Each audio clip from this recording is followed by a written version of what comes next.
ఈ వయసులో ఎటు పోవాలి మరి ఇప్పుడు నువ్వు? కూలికే పోతా సాధన అయితే లేకపోతే ఇంటి దగ్గర ఉంటా. ఇప్పుడు ఇల్లు పోయింది, ఎటు పోవాలి, ఎక్కడ పోవాలి? ఏం లేదు అదే ఖర్చులు అయిపోయారు. ఇట్లాంటి పరిస్థితి వస్తాయా అనుకురమ్మా? ఇక్కడ ఉన్న నాయకులు ఏం చేశారంటండి, మీరు కట్టుకునేది ఏదో 5-6 లక్షలు పెట్టి గోడలు పెట్టి ఇటుకలు తోలుకొని మంచిగానే వేసుకోండి ఎక్కడికి పోవు అని మమ్మల్ని బుజ్జగించారు. బుజ్జగించి ఈ పని చేశారు. ఎట్లా ఇప్పుడు కాంగ్రెస్ వస్తే మార్పు వస్తుంది, అందరు పేదలకు ఇల్లు ఇస్తారు అనుకోరు.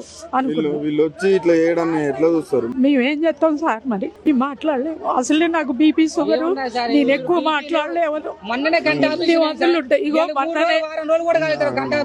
కంటి ఆపరేషన్ చేయించుకుంటారు. మరి అన్ని అలవైన వాళ్ళు నాశవంటి వాళ్ళు ఉండకూడదు సార్, అసలు ఉండకూడదు.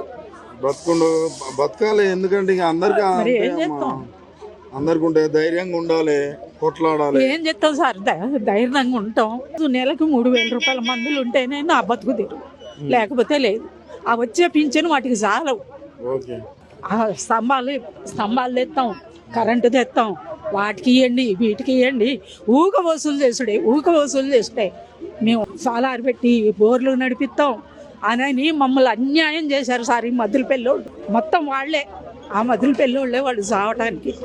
వాళ్ళు మాత్రం పురుగులు పడి చచ్చిపోతారు, మామూలుగానైతే సావరు, పురుగులు పడతాయి వాళ్ళకి. ఈ వయసులో ఎటు పోవాలి మరి ఇప్పుడు నువ్వు? కూలికే పోతా సాధన అయితే లేకపోతే ఇంటి దగ్గర ఉంటా. ఇప్పుడు ఇల్లు పోయింది, ఎటు పోవాలి, ఎక్కడ పోవాలి? ఏం లేదు అదే ఖర్చులు అయిపోయారు.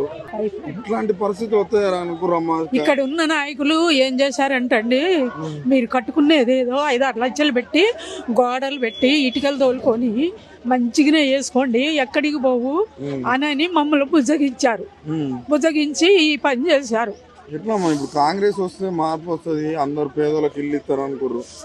వీళ్ళు వచ్చి ఇట్లా చేయడాన్ని ఎట్లా చూస్తారు? మేమేం చేస్తాం సార్, మరి మాట్లాడలేము. అసలే నాకు బీపీ షుగర్, నేను ఎక్కువ మాట్లాడలేము. ఉంటాయి ఇగో కంటి ఆపరేషన్ చేయించుకుంటారు. మరి అన్ని అలవైన వాళ్ళు నాశవంటి వాళ్ళు ఉండకూడదు సార్, అసలు ఉండకూడదు. బతకాలి, ఎందుకంటే ఇక అందరికి ఏం చేస్తాం, అందరికి ఉంటే ధైర్యంగా ఉండాలి, కొట్లాడాలి. ఏం చెప్తాం సార్, ధైర్యంగా ఉంటాం. నెలకు 3,000 రూపాయల మందులు ఉంటేనే నా బతుకు తీరు, లేకపోతే లేదు. ఆ వచ్చే పింఛను వాటికి చాలవు. స్తంభాలు తెస్తాం, కరెంటు తెస్తాం, వాటికి ఇవ్వండి వీటికి ఇవ్వండి. ఊక వసూలు చేస్తే మేము సాలారు పెట్టి బోర్లు నడిపిస్తాం అని మమ్మల్ని అన్యాయం చేశారు సార్. ఈ మద్దుల పెళ్ళోళ్ళు మొత్తం వాళ్ళే, ఆ మధుల పెళ్ళోళ్ళే వాళ్ళు సావటానికి. వాళ్ళు మాత్రం పురుగులు పడి చచ్చిపోతారు, మామూలుగానైతే సావరు, పురుగులు పడతాయి వాళ్ళకి.